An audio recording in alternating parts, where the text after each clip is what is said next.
up with a whistle, heart beats like a drum. JT's got the fire, and the game's just begun. From the court to the field, every play, every stat. He's chasing the story, no time to look back. It's Sports 5-0, living for the thrill. Every highlight, every moment, every skill. JT's got the passion, the drive, the flame. Bringing the best, putting respect on the name.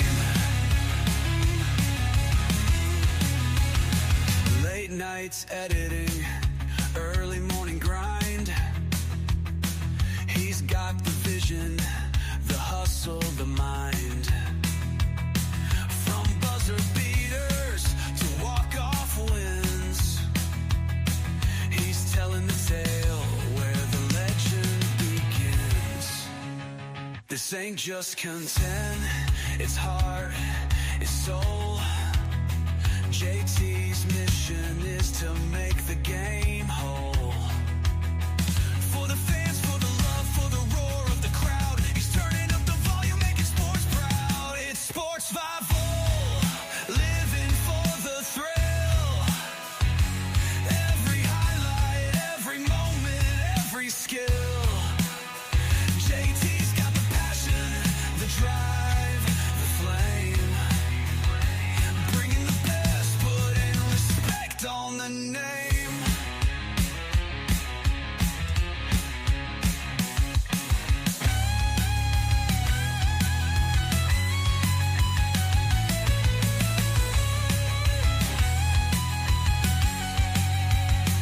This ain't just content, it's heart, it's soul.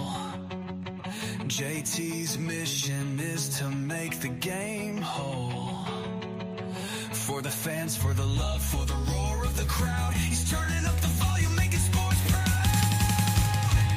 It's Sports 5-0, living for the thrill. Every highlight, every moment, every skill. JT's got the passion, the drive, the flame. Bringing the best, putting respect on the name.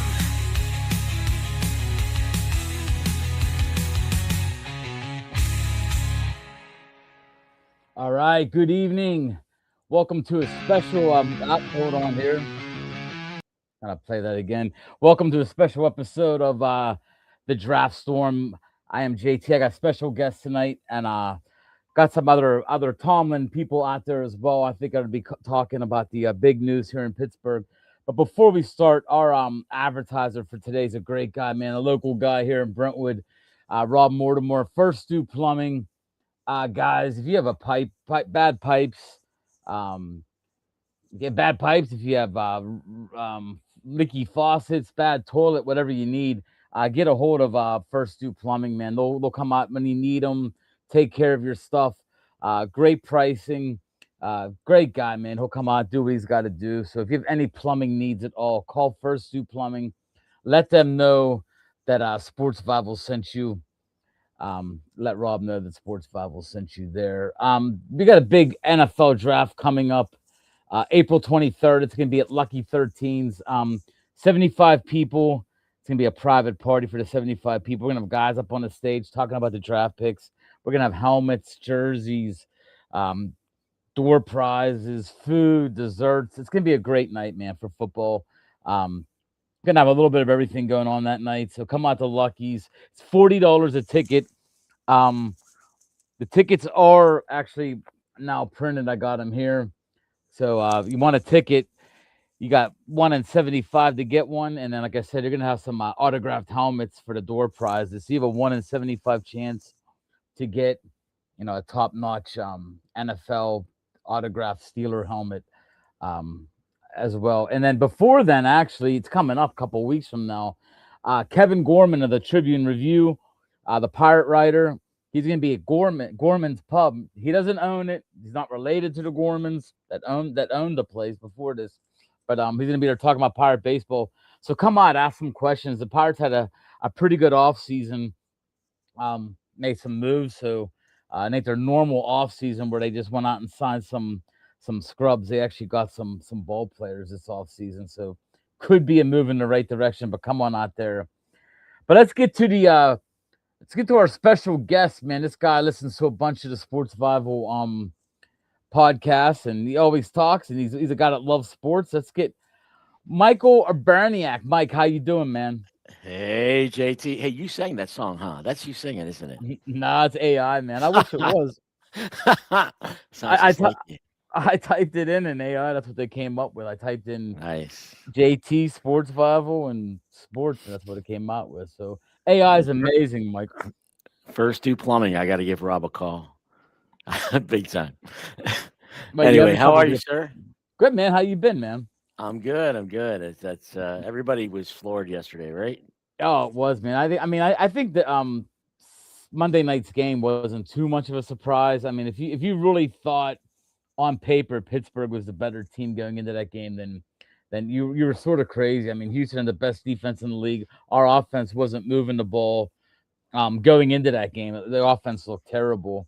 Right. The offensive line really got you want to talk about the offensive line getting abused. I mean, that offensive line couldn't hold them back for a split second that day. It was a bad. Will Anderson and Daniel Hunter looked like beasts, but yeah, yesterday was a little bit of a flooring. Yeah, Monday night had some lively discussions about the defense, and they were ESPN was doing shots where you could see there's six guys on the offensive line. They're rushing 4. That's it. And we still I'm not going to say his name right. The right tackle. Falatanu. He looked bad, absolutely man. Absolutely pancakes. And that was just that defense is special. No reason to think that we couldn't have done more. It's definitely, not a we could have, but we didn't.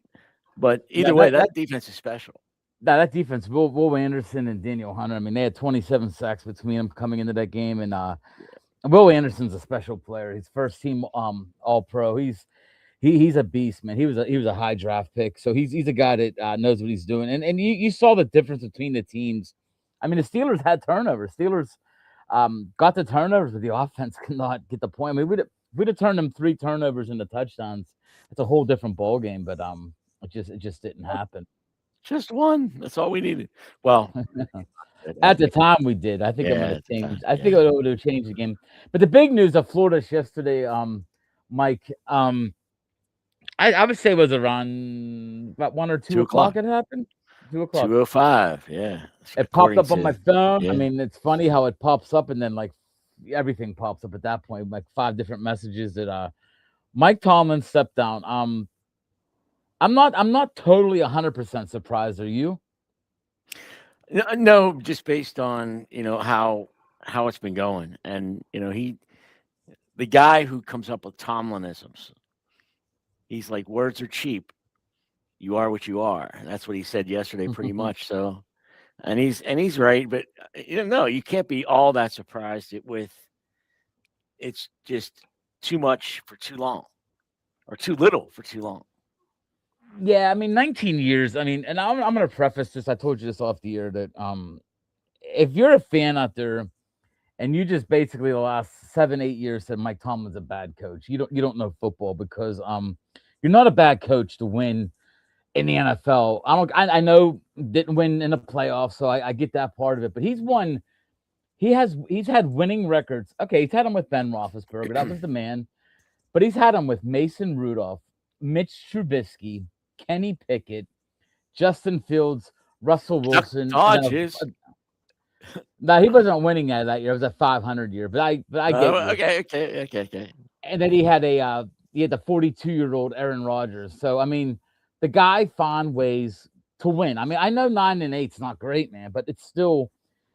Ask the Jets if they would have ever had 19 winning years in a row, or what they've done the last 19 years. But I preface by saying if you think he's a bad coach, you're an idiot. But I also say if you didn't think it was time for a change, then you weren't watching the same thing. I mean, both guys needed it. I thought Tomlin halfway through the season looked like he was disinterested. Like I thought he started showing a little bit more emotion later in the year, like the Ravens game. I thought he's he started he used Yeah. to go up to players and high five them. And he wasn't doing that during the year, man. He looked like he was very disinterested this year. Yeah, he came alive after they had the 3-game winning streak a little bit. At least it seemed that way. I heard that he called the defense at least one of those games. I didn't notice it, but someone had said that. Every time I've seen Terrell Austin has the card in his hand, but obviously Tomlin always has he has the right to veto any play he wants. He has the veto right. So, yeah, I think it's something where it's not unlike Andy Reid when he was in Philadelphia and he moves on. They told him he was done. He didn't know offense. He couldn't do it anymore. And new situation, new atmosphere. He just adds to his resume. So new star quarterback too. Let's not forget the quarterback. Yeah, How big it is. I mean, that's why I give Tomlin credit because he lost a franchise quarterback. I mean, basically the last 3 years of Ben's career was basically you're playing with a handicap quarterback where you're not throwing the ball down the field like you normally were. So he still found ways to win games. The part that I have problem with in Pittsburgh, Mike, is the Steelers make a couple of good draft picks. The fans go, "Oh wow, Colin, that was a great pick by Connor. That was a great pick by Colbert, right?" Okay. When the Steelers get guys that don't work out, what do they say?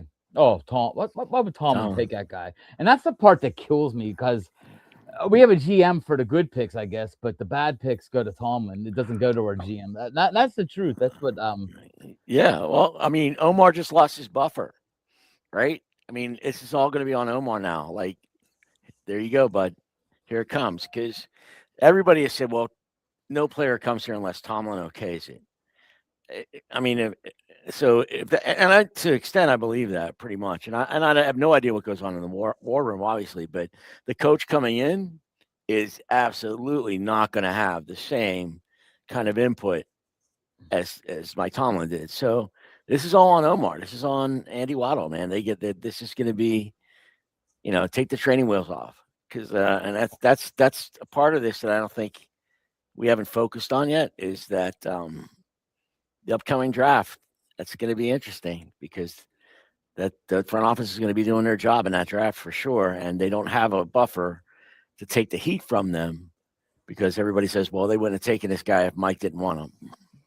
And by the way, we're starting to see the fruits of the. I thought Omar Khan did have a couple good drafts at the beginning, but we're starting to see the fruits they're not flourishing like we thought they would. I mean, Broderick Jones has been a bust. Boatanu has had moments, but man, we just talked about he looked terrible against Houston. Yeah. So I thought he's made some good picks. So I thought Nate like Herbig's a good pick. Jack Sawyer, he's getting guys like later in the draft, but I think his first round picks right now. I think Harmon's going to be all right, but like I said, it's still not. It's not looking good.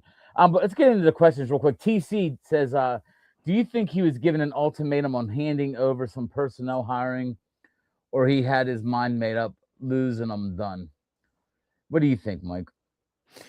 I think based on how Art Rooney was talking today, this is a Mike Tomlin decision. This is not something that was influenced by the organization at all. And based on the last 18, 19 years, at least for the last 10, he's had carte blanche. He could do whatever he wants pretty much. Mm-hmm. So I don't know how you walk.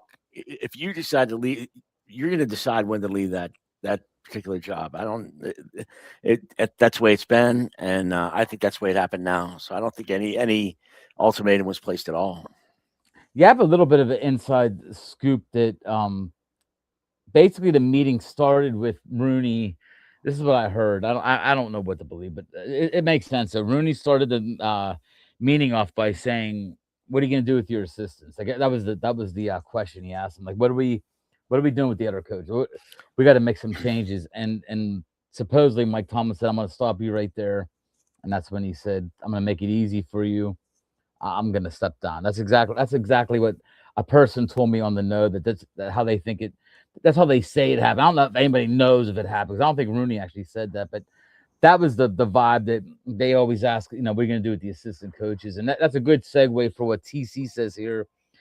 TC, that is the no coaching tree. That's all on Tomlin. I think that was Tomlin's. That was his grave that he dug from the beginning. Man, he did not want a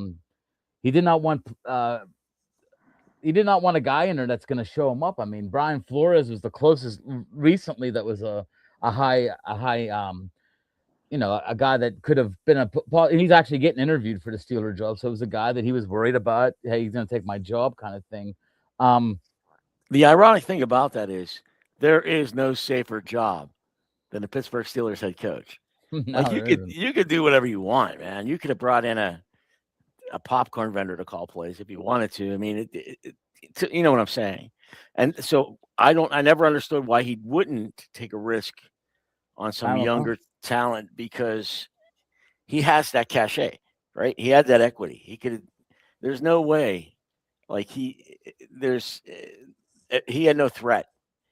Whatever the perceived threat was, I don't understand it. But yeah, no coaching tree in 19 years. I don't know that that's ever been. That has to be unprecedented. I think it is, man. I mean, there's nobody. I mean, he's the Arthur Smith hiring. I thought, and I think Arthur Smith's part to blame for this offense, man. I just think there's no creativity. You knew Houston was going to be bullying us. You got to set something up. I mean, they started off, I thought, with a great game plan. They were using DK Metcalf, quick passes, quick slants, and then DK Metcalf drops that pass and was like, okay, let's not use him anymore. Jonnu Smith too, yeah. Jonnu Smith to me was a total waste. Like I understand we got two guys for we got Ramsey and Jonnu Smith for Fitzpatrick, which on paper it's a great deal, but I don't think Jonnu Smith did much, man. I think that he took away from Freiermuth putting up better numbers because he played a little bit more than what you wanted. I mean, let's face it too. Whose decision was it to not go after a wide receiver, like a legit number 2 wide receiver? That's so mind-boggling to me that you're going to go into the playoffs with DK Metcalf and a bunch of guys that should be your 3 or 4 guys. Right. Well, and that goes back to, how much influence does Mike have? Is he looking at it going, no, I don't want any of those guys or whatever? And now that's gone. Like I said, the buffer's gone. It's going to be all Omar. It's going to be Andy Waddle. But, yeah, there were legit options for him. And obviously, for whatever reason, they decided, no, we're going to stay in-house. And then, you have Roman Wilson. And the kid's got size and whatever. So whatever's happening in practice that he's not getting done, save the hat. Just cut him or whatever you're going to do. Because, I mean, this guy, we've gone through 2 seasons of this now. Yeah, I don't get. I mean, especially when they're down to playing Scotty Miller and going out and getting an old Adam Thielen, which I didn't mind Thielen. I thought Thielen had been a great number. He showed up, man. He showed up. He did. But there's something behind the scenes, and I'm used to this with the Penguins because Penguins get these young players, especially under Mike Sullivan. The Penguins will get these young players, and they're like, oh, you'd hear like the rumors, like he's in the doghouse, and it was true. Like Simone Dupre comes to mind. A couple of these young guys the Penguins had a couple of these guys the Penguins had, and they're just like, he don't like them, he's not going to play them, and it seemed like that was what was going on. Les Roman Wilson did something behind the scenes that we did not know. Maybe he didn't know his routes. I know when he jumped up the one game, he tried to jump over the guy. He fumbled late in the game, which could have cost him a game early in the year. I think that set him back a little bit. But I mean, like you said, a 2nd-round pick with talent. I give the guy a chance when you're down to Scotty Miller getting passes. But yeah, absolutely. And so I'm hearing. What are you hearing about the coaching? You're starting to see rumors now, different things, and I'm telling you what, man. There's a name that keeps popping up, man. I've had this pop up before. This is before that Tomlin stepped down, before the Steelers were even looking for a coach, but his name was always on the radar that from different things that I read. And it's a Hall of Famer's grandson. Do you know where I'm going with this? Mr. Shula, yeah. Chris Shula is high, man. I've been seeing stuff. The two names I hear the most was Chris Shula and Marcus Freeman. I think Freeman's a little bit far-fetched. You're seeing Cignetti now, which cracks me up. I mean, no, that's not happening. Signetti's a god at Indiana. So whoever brings Absolutely that not. up, I mean, he's not going anywhere. But I heard the younger Clint Kubiak's name. I heard his name thrown around. yeah, So there are obviously it's gonna dwindle down, and there's gonna be a short list, and that's probably not gonna take very long to do. yeah. But yeah, no, I agree, Mr. Shula. That would be interesting, and that's the direction that they go. Like they will go younger if when they hire a head coach, they're looking for a dynamic coordinator. I mean, that's what they did. I don't know if I call Cowher dynamic, but he did okay. But they're looking for like a dynamic coordinator to step up into the role. So yeah, it could be. I mean, before we get back in with TC and that, look at these things, man. 193, 114, and 2, a 628 winning percentage. I mean, the guy won. The guy won, and let's be honest. I would say out of them 19 years, about 7 of them had division where our division was like the top division of football. You know, Baltimore, Cincy, Pittsburgh were all winning games. Killer bees, yeah. Yeah, so it was a tough division. He's winning. Here's the other end of that. We talked about his 8-12 in the playoffs. I just heard something the other day. He's lost his last 5 playoff games by 21 points or more. That's got to be a record, man. That's got to be something that. I heard the one Monday night was the worst home playoff loss in the history of the franchise. I don't know if that's true, but that's what I heard. I got to look into that because we lost to Cleveland like 4 years. Remember that Cleveland game we lost really Yeah, bad? but we put garbage points on at the end. So okay. Either way.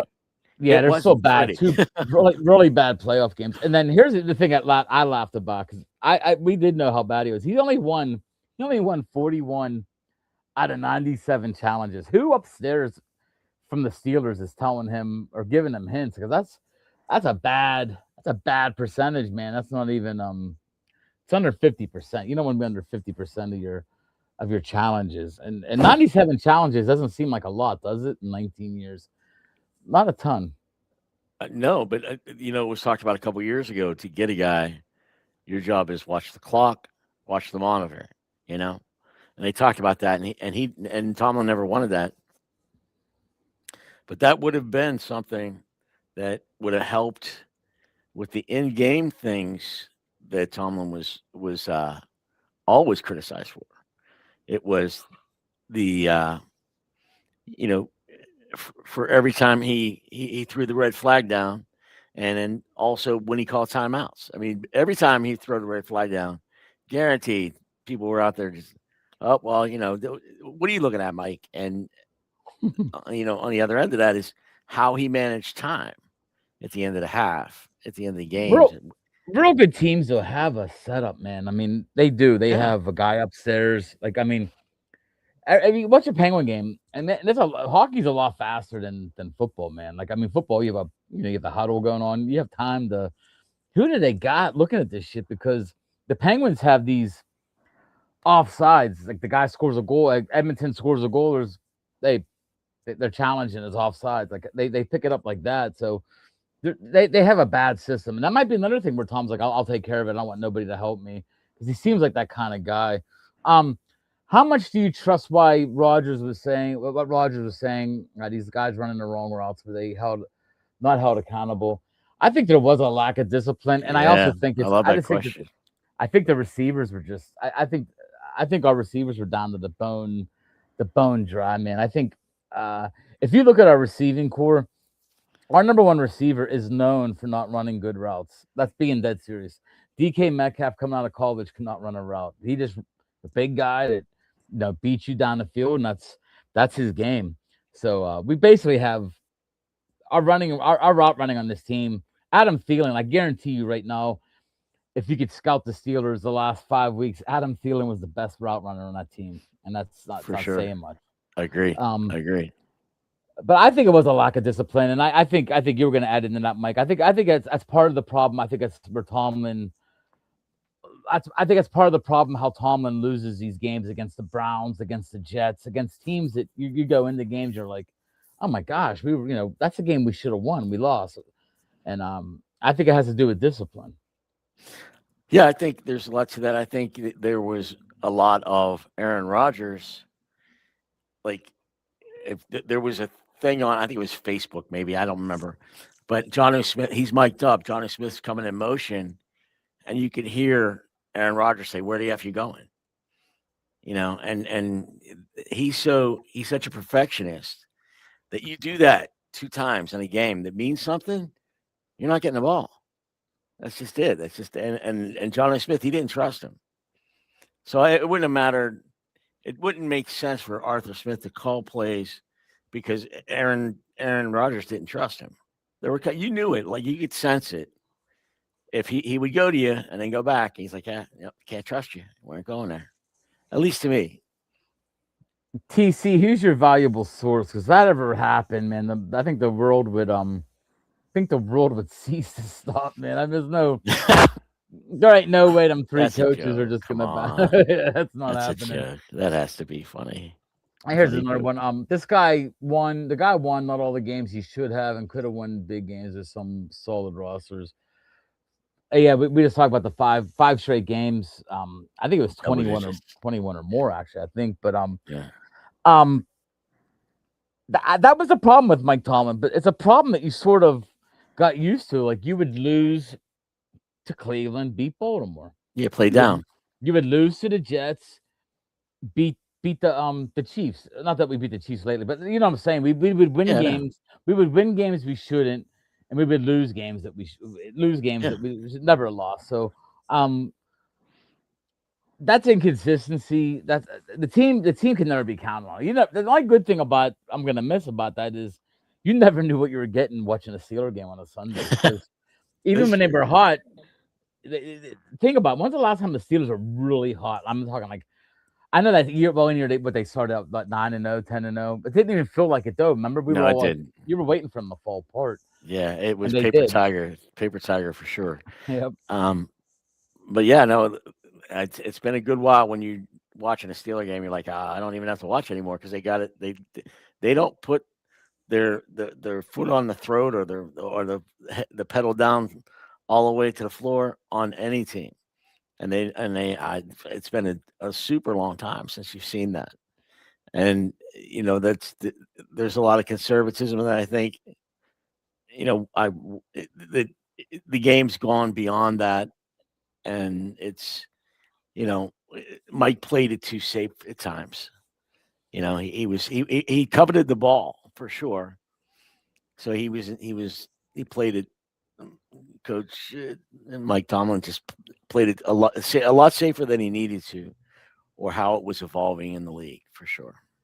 And let's not forget. I mean, we're both old enough to really remember. We remember every year of Bill Cowher, and let's not forget that his style was. We'd be up 21-0 against a team. You remember these games? We'd be up 21-0, a Bill Cowher team, and what would we do?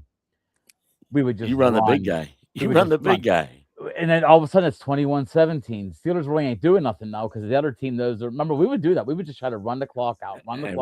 We had the line, and Bettis he just ran people over. We did, but we had to play. We played a lot of closer games. He didn't cut people down too. The Steelers have never been a team that just does that. But I'm shocked if his ego doesn't keep him around one more year with the draft coming to town. That's a good question, though, Mike. I do believe that Tomlin is going to be out of football for a year or two, whether he's on TV or. Oh, he's going to be on TV this weekend, guaranteed. Oh, you think they'll have? Oh, absolutely. If they're smart, they put him on CBS. You think I'll do You think I'll do Tomlinisms? I think that's what they're going to count on him doing. You think they'll have Tomlin next to Cowher? Talk about a I know. I think they would have Nate. What's his name in between? But I think it would be a cool dynamic. They it might would be they it'd might be sit next. different. Who knows? I don't know. I'm just saying. No, you're They, right though. I'm sure he's getting invited to do something, oh, man. he They would will love to for get him. sure. But I do think he's out of football for a year or two. I think that and let's face it. I mean, I don't think I don't think anybody's dumb enough not to think that a team is going to load up next year. They're probably going to try right now. I mean, you're going to see a team ask him if he wants to come over. I mean, John, there are 9 teams right now. 9 teams. Somebody's going to offer him something, but I don't think he's going to take it. Where do you think the Steelers go? Do you think they go big name, or do you think they take one of these younger like guys like a Shula? He's 39. They like these young coaches, man. Yeah, I think based on past experience, I mean, obviously, like you said, we've been around for a while. We've seen all 3 coaches. I think they're going to go young. I think that it doesn't make sense. I mean, taking that into account, Dan Rooney made those hires, and we have Art now, who doesn't seem it to be as maybe not as ready to go into a realm of let's just go get them. So who knows? But I think based on the track record that he's going to look back, and hopefully everybody around him is going to tell him a young coach is the way to go. I think so too. And I think they'll. Do you think they'll go away from defense for once? Like they always take a defensive coach. I mean, they've done it the last 3 guys that came on, and they're all defensive minded coaches. Or do you think they go and they see how the NFL is revolving right now, and you see the kid in the coach in Chicago right now is just taking off. Yeah, Ben Johnson's just taking off right now. Yeah. So, I mean, I hope so, but man, that's almost sacrilegious in Pittsburgh to have a head coach that does it's not defense. But I would hope so. I mean, hey, listen, it's a whole new thing. Like we never used to do the things in the front office that we're doing now with signing free agents and some of the things we do in the draft. So who knows? But I hope so. I hope it's a young offensive mind that gives you the realization that they understand it's an offensive league, and you have to come up to speed with the strategy, the X's and O's of what all that is. And by the way, this episode was brought to you by First Due Plumbing. Robbie Mortimer, Brentwood guy. I just saw him up at Gorman's not too long ago. Pipes need fixed. Anything, man. What else goes wrong, man? Toilet, the pipes, the sink ain't doing it right. You're getting the leak in your ceiling downstairs because something's not working right. Your bathtub, whatever. But give him a call, man. Great guy. He's a hard worker. He'll be there early in the morning, late at night, whenever you need him. He'll be there for you guys and take care of you. And let him know that Sports Vibe will send him. There's one of my big sponsors. He's my go-to plumber. So I have the plumber, I have the HVAC, I have one of everything. I'm trying to get and if you're out there and you're watching this and you want to advertise, give me a buzz or get on the website and let me know. TC, you there's always that joke, man. First Due Plumbing can lay the pipe. That's that's the way it is, man. Yeah. And then by the way, we got the NFL draft party. Yeah, liking that. It's April 23rd. It's gonna be a good time, man. It's gonna be at Lucky's, which is real close to Gorman's, actually. So taking advantage of these local bars around here. But 75 people, 6-7 guys up on a dais. We'll have guys talking about the Steeler pick. We'll have guys talking about the college picks, of course, coming out. We'll have guys talking about the fantasy versions of the guys coming out, how they're gonna help your fantasy team. So come out. There'll be helmets. There'll be jerseys. There's going to be baskets. There's going to be a little bit of everything. So there'll be a swag bag too. So you're basically going to get your $40 back. I can almost guarantee you by coming to it, you're going to have a swag bag with getting different gifts from different companies. So you're going to go home with a nice little package for yourself for hanging out and watching the draft. So doors open at 6. I'll have the ticket. I have the tickets right now. $40 a ticket. They're right here. There's 75 of them. Save me one. So definitely, man. And you can Venmo me, email me. You'll have a number of 1 through 75. Your number will be listed with us. You come out, give me your name. Your name's on the list. You'll come in. So it'll be a good time there. And then, but once again, before we go, Kevin Gorman from the Tribune Review. I went to school with Kevin. He graduated a year before me at Baldwin. Good Pirate guy, man. Knows all his Pirate stuff. I'm gonna talk to you. I know a couple of people are real excited about this already. They're gonna come on. We're gonna ask some questions. Find out. He's about January 29th, about 2 weeks before spring training. So at least that'll make you feel like spring's getting here a little bit. So come out to Gorman's for that. Ask some Pirate questions. And you'll see Mike there. You'll see me there. I'll be there. By the way, Gorman's one of my sponsors as well. Every other Saturday, man, karaoke. Can't miss the karaoke there, man. I think they have it this There's a couple old guys that sing down there. They're I don't know about those guys though. That's all right, man. There's some good voices. Oh, absolutely. No, there are. And the swag bag is better than Target's. It's a good swag bag, man. It's gonna have you're gonna get a draft a 2026 draft T-shirt. I'm working on the NFL draft guide right now, so we're gonna have a little draft guide to look at while the draft's going on. So it's gonna be a cool thing. I promise you guys. Mike, your first podcast with Sports Bible. I think you did a good job. We'll have to have you on in the future, especially for Steeler talk and for I like the Buccos. Especially Steeler talk. Maybe we'll get yeah. Maybe we'll get what's his name on for the Penguins. What's his name? Steven. Yeah. The Penguins. Yeah. Maybe we'll do a live one down Gorman's and just record it down there one day. So, but it was absolutely my pleasure, man. I had a blast. Thank you. Oh, thank you, man. And TC, thank you, brother. TC, by the way, TC. So TC Javor is the guy. I used to work with him about it's got to be over 10 years ago now. But he came up.